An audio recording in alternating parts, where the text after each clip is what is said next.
Hi, everybody.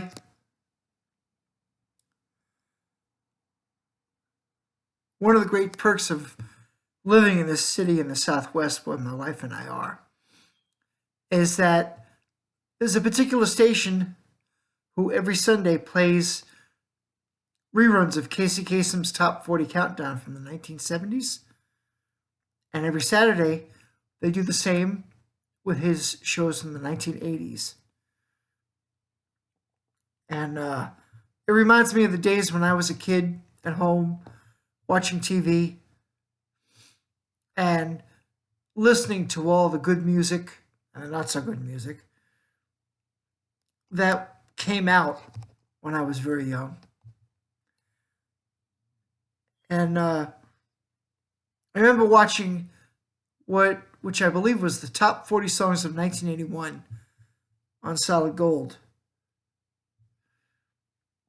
I was talking about that to somebody the other day because I remember Rick Springfield himself had two hits in the top 40 of the year 1981, if I'm not mistaken. One was Jesse's Girl, and the other one was Love Is All Right Tonight. Both great songs. And then Hall & Oates had three entries in the top 40 for that year, which were You Make My Dreams, Private Eyes, and Kiss on My List. And those are great songs.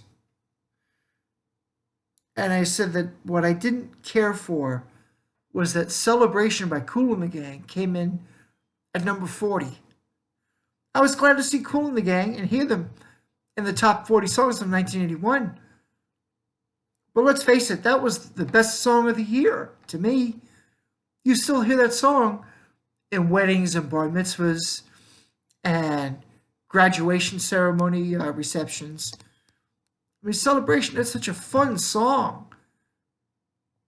And the words are easy. The words are easy to remember. They're fun to sing. It's just such a jovial song. And you know what the number one song was in 1981? According to the Billboard Countdown per Solid Gold? I couldn't believe it. I had heard, either in full or part, 39 songs leading up to what the number one song was on that Solid Gold show. And I was racking my brain all the time thinking, what's going to be the number one song? What's going to be the number one song?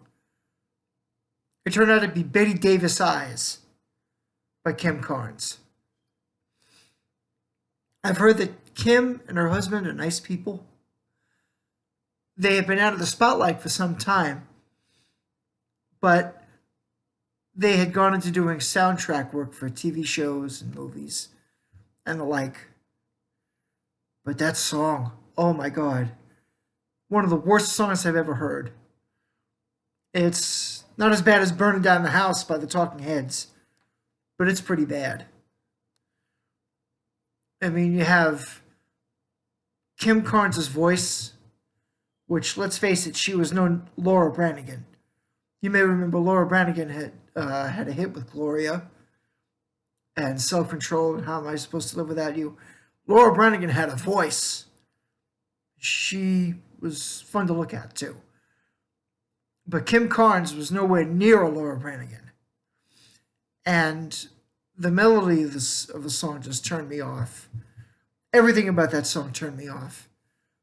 And that piece of garbage not only made it into the top 40 countdown, but was the number one song of the year. This makes me think, folks, say no to drugs. Please, because if you thought that song was the number one song of the year, if you thought it deserved to be there, you really need to have your heads examined. Please, give a little thought to what it is that you're listening to. I try to be objective. I might have higher standards than some because I used to play an instrument, but still, I mean, you could do better than this, America, okay? All right, I'm looking out for you when I point this stuff out. So be good. We'll see you next time.